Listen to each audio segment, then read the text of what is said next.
Okay, I'm back.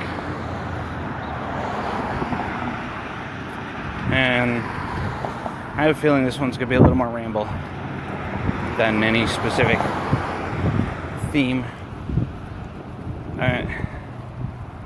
Part one today was basically, if you can tell from watching, it boiled all the way down to respect.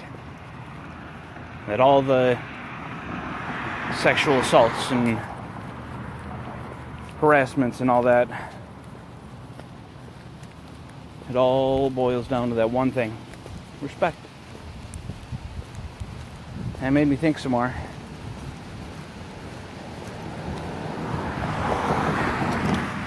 I don't understand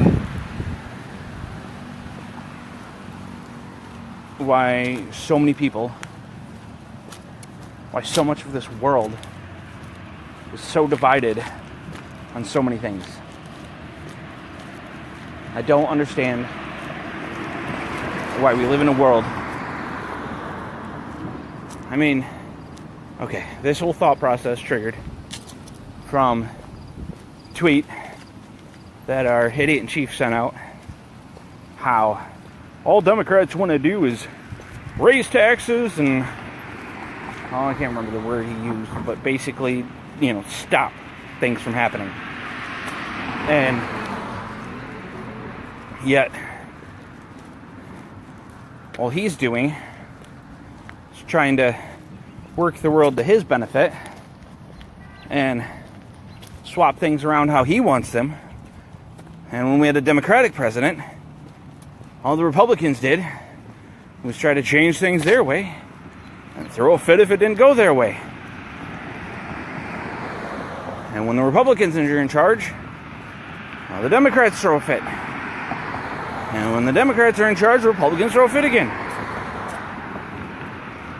Or black people standing up. Black Lives Matter. We need to be equal. And all these white people going, all lives matter. Not only Black Lives Matter. It's like, I know. It's not what we were saying. Everybody always thinks everybody else is out to get them. Everybody always thinks that their way is the best way. And I will admit, I am guilty of that often. I'm guilty of thinking, why can't the rest of the world think like me? Why can't the rest of the world think like me? My thinking is what's important. The way I see things, I mean, the rest of the world has to see it the way I do. It's the only way that makes sense. But then, I know to kick myself in the butt and go, well, you're right. There is a possibility that the way you look at something could be the best way to look at it. However, there's an equal possibility that you were full of shit. Just as equal of possibilities. Both ways. But we spend all our time fighting with everybody else, trying to force them to see things the way that we do. And the problem is, nobody is ever going to see everything the way that you do. It won't happen. The only way you could ever find anybody that sees the world the same way that you do is if you find somebody who has lived the exact same life as you and made all of the exact same choices as you. So basically, clone yourself and then you'll agree. But probably not. I don't even agree with myself sometimes. You know how many times I've had a thought and went, that was dumb. No, that could be right. No, that's no. Why are you even having this thought? Well, yeah, but that's an argument with myself. I don't agree with myself. So thinking that you're going to get the whole rest of the world to believe the way you do, to think the way you do, and to do things the way you do, is crap. Plain and simple, crap. And that's okay. You know why? Because that means that everybody has a very unique view on the world. Everybody has their own unique view on the world, their own unique take on how things work in this world. Now, the point is that when everybody has their own unique take, that gives you the opportunity to talk to them, see things through their eyes, and expand your world. That gives you the chance to take everything they've been through, apply their stories to your life, and make yourself better. Grow as a person. That's what we're supposed to do. But instead, we see somebody who has a different opinion, different way of looking at things, a whole different lifestyle than us, and our first thought is, I need to go tell them they're wrong. I need to go change their mind. How dare they think that? Don't they know that my way is the best way? How arrogant and self-righteous is that of us as a species? How dumb are we to think that way? It is not your job to change their mind. It is your job to live your life. And if you want people to see things your way, then show them it by example. Lead your life the way you think life should be led. Watch how they live their life. They should be living their life the way they think it should be led. And then you should look at each other's lives and go, what from their life could make my life better? What is it about their life that makes them so happy? What is it about what they do that makes the world better for them? Is that something I could apply to my life? Is that something I could do in my life?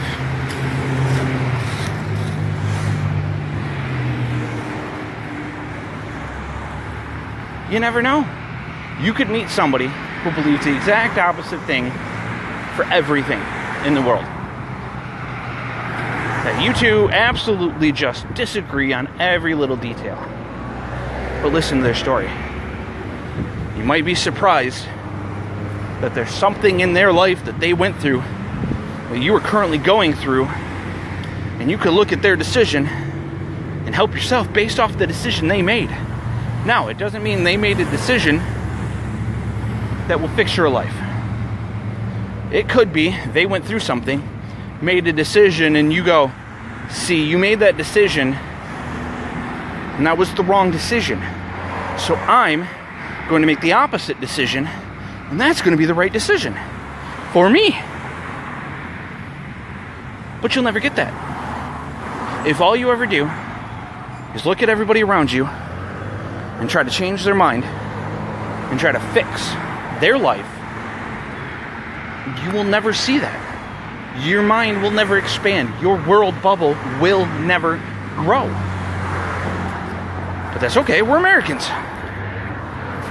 No problem. We live in America. Heidi ho, neighbor. America. And because we live in America, we can do whatever the hell we want. Whenever we want. However we want. Damn anybody who gets in my way. Am I wrong? Am I? Isn't that how all of American culture works?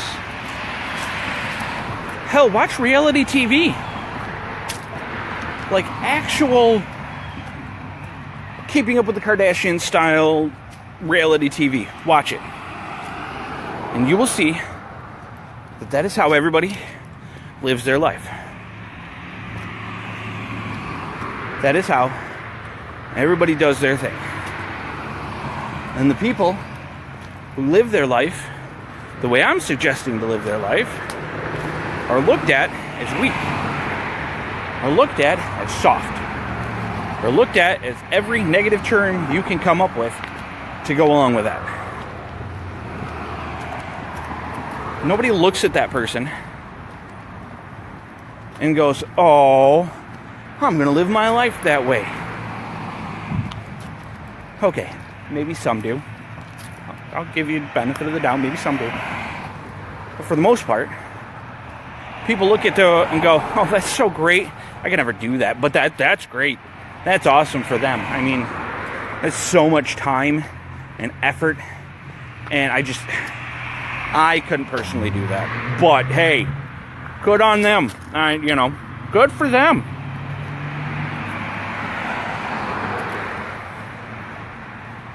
It's your problem. That's the problem right there. That's a huge problem right there. We live our lives expecting people to go out and help other people, not us, not me, other people. We want the world to change, and we will back anybody who changes it, as long as I can do it from my couch in my pajamas watching the Kardashians.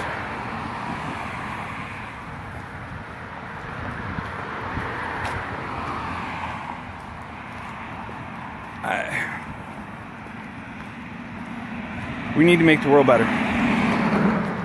We need to make the changes. And it starts getting off your ass and making the changes you want to see. It starts with getting rid of the selfish attitude, with getting rid of all the you, not me. I want all the benefits, but none of the work. We got to get rid of that. Once we get rid of that, we can make this world better. Once we get rid of that, we can start opening our eyes and broadening our bubble and opening our world up. Because when you're stuck in your own bubble, when you're stuck in your own selfish little world, you will never see the world around you for what it is. You will never see the glory in the amazing everything about the fact that everybody is different. Nobody should be the same. We should not be cookie cutter. We should not all dress the same, think the same, act the same, believe the same. Where's the fun in that? And I don't care what your religion, belief, whatever is. You can all believe the same God. You can all follow the same deity and worship the same God, goddess, whatever, and still be individuals. In our attempts to make our life better, we forfeit our individuality. 1 second.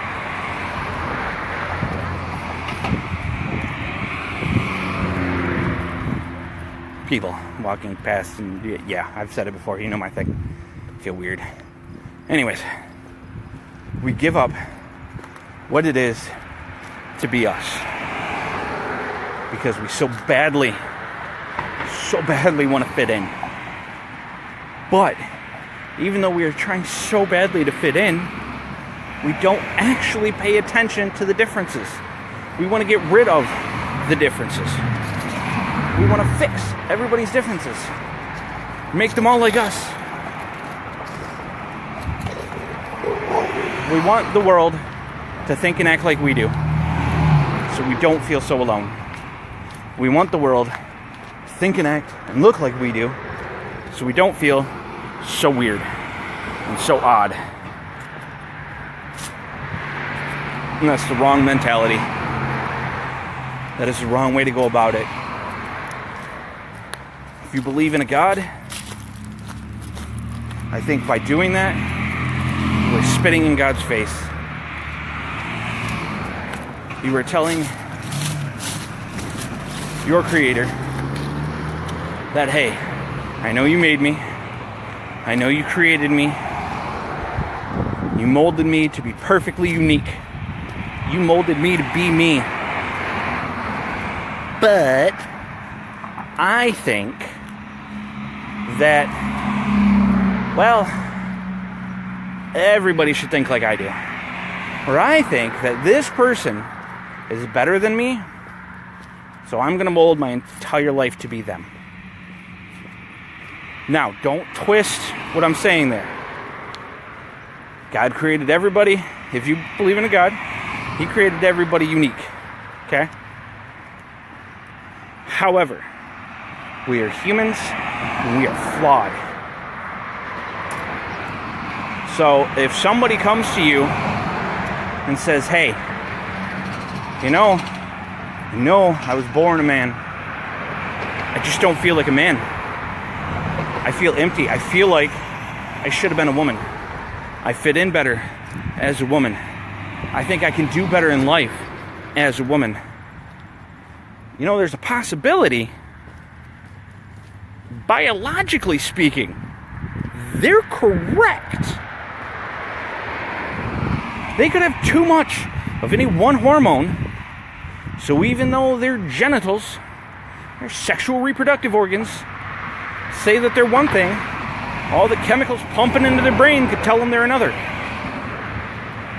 Or they could look at their current gender and go, look, I don't want to be them. I have nothing in common with them. There's nothing about this gender that fits me.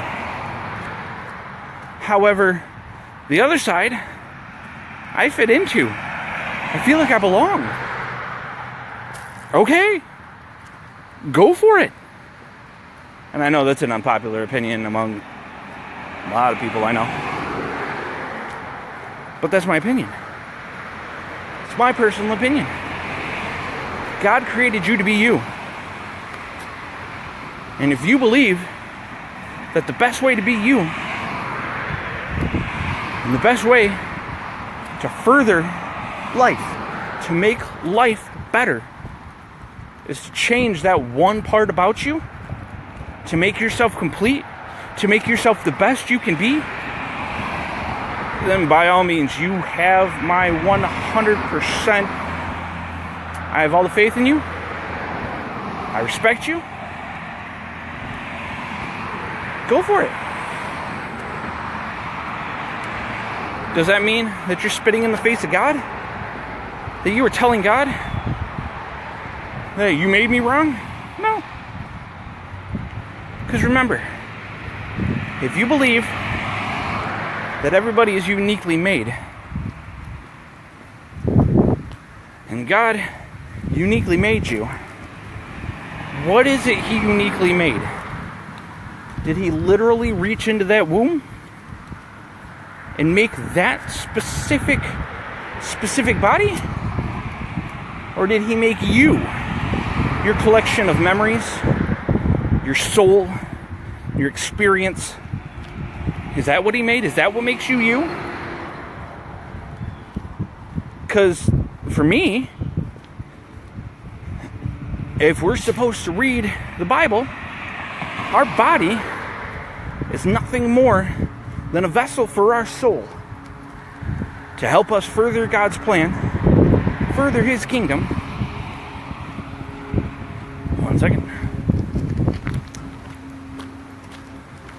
There we go. Further His kingdom until the next life, until we can be with Him. So if what makes us us is our soul, and our body is just the vessel for our soul, and you think you could do better work on earth if you make your vessel fit your soul,